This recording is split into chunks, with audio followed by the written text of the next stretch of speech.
Assalamualaikum warahmatullahi wabarakatuh. Halo anak-anakku semuanya, apa kabar hari ini? Semoga kalian siap menerima materi baru dari saya ya. Oke, setelah kemarin kita sudah membahas tentang personal identity, kemudian ada juga to be is MR. Nah, kali ini kita akan membahas masih chapter 1 ya. Masih chapter 1, tapi kali ini kita akan membahas pronoun.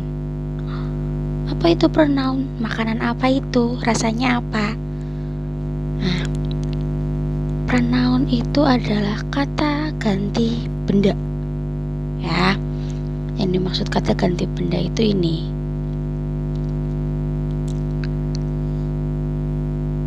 Ya. I, you, they, we, she, he, it. Itu yang namanya pronoun atau kata ganti benda.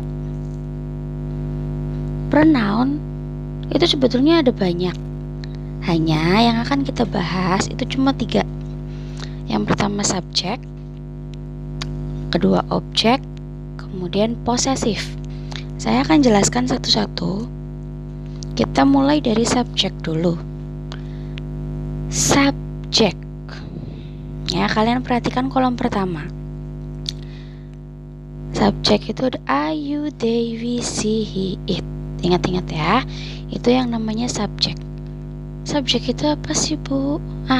Subjek itu adalah pronoun atau kata ganti benda yang terletak paling depan atau terletak sebelum verb, kata kerja, atau to be. Jadi kalau ada pronoun yang terletak di depan atau sebelum kata kerja atau to be, itu namanya subjek. Bentuknya itu I, you, they, we, she, he, it. Kemudian objek. Objek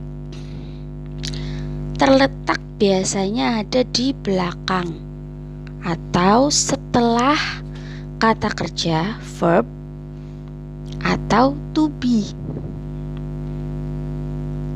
Ya, sekali lagi, objek itu terletak di belakang atau sesudah verb atau to be. Intinya kalau ada kalimat terus kemudian ada verb atau to be, nah di belakangnya itu kalau ada pronoun, itu pronoun namanya objek. Oke, nah bentuknya itu ada I, bentuk objeknya me, you, bentuk objeknya you juga, they, bentuk objeknya them, dan lain-lain. Silakan bisa kalian lihat ya.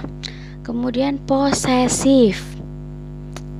Kalau subjek dan objek itu bisa berdiri sendiri, berbeda dengan yang namanya posesif. Posesif itu bukan pacar saya posesif ya, bukan yang itu posesifnya. Posesif yang di sini maksudnya adalah kepunyaan, kepemilikan atas suatu benda. Makanya posesif itu tidak berdiri sendiri. Posesif itu selalu berdampingan atau bersama dengan benda. Misal, motorku, motor punya aku, motor saya, motor punya saya. Bahasa Inggrisnya my motorcycle. Di situ ada kata my yang menunjukkan kepemilikan atau posesif. Kemudian motorcycle itu sebagai pendamping dari posesif ini atau bendanya. Ya, ingat, posesif itu tidak berdiri sendiri, tapi selalu ada kata benda yang ikut. Nah,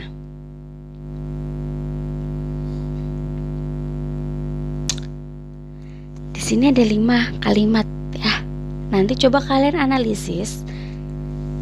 Di kalimat-kalimat tersebut, subjeknya yang mana, objeknya yang mana, posesifnya yang mana. Seperti yang sudah saya terangkan tadi, subjek dan objek itu bisa berdiri sendiri. Kalau subjek adanya di depan atau sebelum kata kerja atau to be, sedangkan objek ada di belakang atau sesudah kata kerja atau to be. Tapi untuk posesif itu harus ada kata benda yang mendampinginya.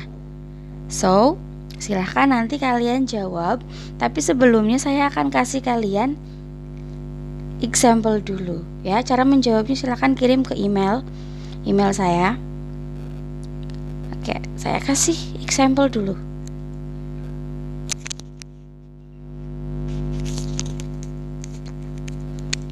Saya kasih 3 example, 3 kalimat. Ada I am a student, ada Siska goes to market with me, and motorcycle is broke. Nah, sekarang yang pertama, di situ dalam kurungnya subjek. Tapi subjeknya yang mana? Nah, seperti yang sudah saya bilang tadi, ya, subjek itu sebelum kata kerja atau to be. Nah, di situ kita lihat ada kata kerja atau to be tidak? Kalau saya lihat ada. Nah, ini am. Masih ingat ya materi yang lalu tentang to be? Am itu adalah to be. Jadi kata sebelum to be itu masuknya adalah subjek. Jadi I itu adalah subjek. Ya. Kemudian objek. Yang kedua, di situ dalam kurung objek, berarti kita mencari objek. Nah, objeknya yang mana? Tadi saya udah ngomong ya, bahwa objek itu ada di belakang kata kerja atau to be. Dalam kalimat kedua, itu saya lihat ada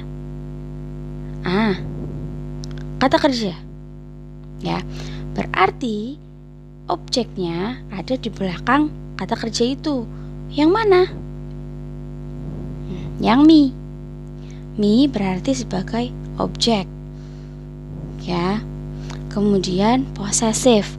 Tadi saya sudah mengatakan kalau posesif itu harus ada yang mendampingi atau tidak bisa berdiri sendiri. Harus ada kata benda yang mendampinginya. Nah, di situ ada motorcycle.